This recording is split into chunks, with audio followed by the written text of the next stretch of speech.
Hi, എല്ലാവർക്കും സുഖമല്ലേ? ഞാനിപ്പോ കുറച്ച് ദിവസമായി വീഡിയോസ് ഒക്കെ ഇട്ടിട്ട് ഇപ്പൊ ഓണമൊക്കെ അല്ലേ, നല്ല ഓണം മൂടായിരിക്കും, സെലിബ്രേഷൻ ആയിരിക്കും. ഓഫീസിലാണെങ്കിൽ അല്ലെങ്കിലും സദ്യയും അങ്ങനെ ഫുൾ ഇതായിരിക്കും. അപ്പൊ ഞാൻ വിചാരിച്ചു ഇന്നൊരു മധുരം ആയാലോ എന്ന്. അപ്പൊ നമുക്ക് പായസം ഉണ്ടാക്കിയാലോ? അപ്പൊ നമുക്ക് നോക്കാം എങ്ങനെയാണ് ഉണ്ടാക്കുന്നത്.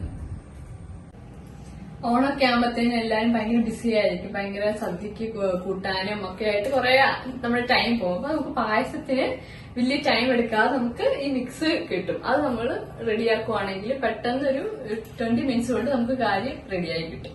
അപ്പൊ ഞാനിവിടെ യൂസ് ചെയ്യുന്നത് ഗോതമ്പിന്റെ മിക്സ് ആണ്. അതിന്റെ കൂടെ ഒരു കോക്കനട്ട് മിൽക്കും കൂടെ നമുക്ക് ആവശ്യം വരും. നമുക്ക് ആദ്യം തന്നെ സ്റ്റൗ ഓൺ ആക്കാം. പ്രഷർ കുക്കറാണ് നമ്മൾ യൂസ് ചെയ്യുന്നത്.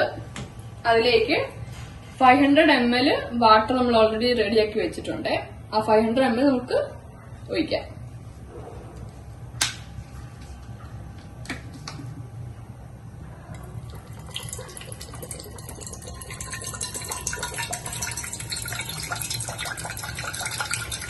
ഇതാണ് നമ്മുടെ മിക്സ്. നമുക്കിത് ഫുൾ ആഡ് ചെയ്യാവേ. ഇത് വരുന്നത് 200 ഗ്രാം ആണ്. നമുക്ക് ഫ്ലെയിം കുറച്ച് വെക്കാം. ഈ കുക്കർ അടയ്ക്കുകയും ചെയ്യാം. അപ്പൊ നമ്മൾ വിസിൽ വെച്ചിട്ടുണ്ട്. ഒരു 8 to 10 വിസിൽ നമുക്ക് വരുന്ന വരെ വെയിറ്റ് ചെയ്യാം. ഒരു 20 മിനിറ്റ്സ് ആയിരിക്കും മാക്സിമം എടുക്കുന്നത്. ഇതിപ്പം വെന്തിട്ടുണ്ട്. നമ്മൾ 10 വിസിൽ വരെ വെയിറ്റ് ചെയ്തായിരുന്നു വരാനായിട്ട്. ഇനി നമുക്ക് കോക്കനട്ട് മിൽക്ക് ഒഴിക്കാം. 200 ml ആണ് നമ്മൾ ഒഴിക്കുന്നത്. ഇനി ഒന്ന് മിക്സ് ചെയ്യാം. നെക്സ്റ്റ് നമുക്ക് കാഷ്യൂ ഒക്കെ ഒന്ന് ഫ്രൈ ചെയ്തെടുക്കാവേ.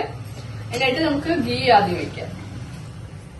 ഇവിടെ തേങ്ങാക്കൊത്ത് ഇപ്പൊ ഇല്ലേ, തേങ്ങാക്കൊത്ത് ഉള്ളവർക്ക് അതും ആഡ് ചെയ്യാം.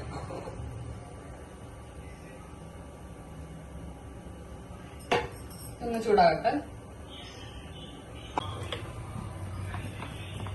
ചൂടായിട്ടുണ്ട്. നമുക്ക് ഫസ്റ്റ് കാഷ്യൂ കുറച്ചിടാവേ.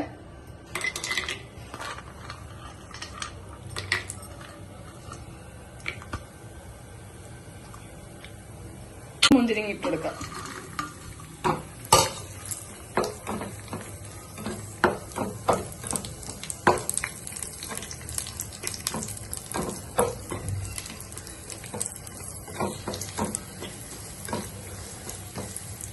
നമുക്കിതിലേക്ക് ആഡ് ചെയ്ത് കൊടുക്കാവേ.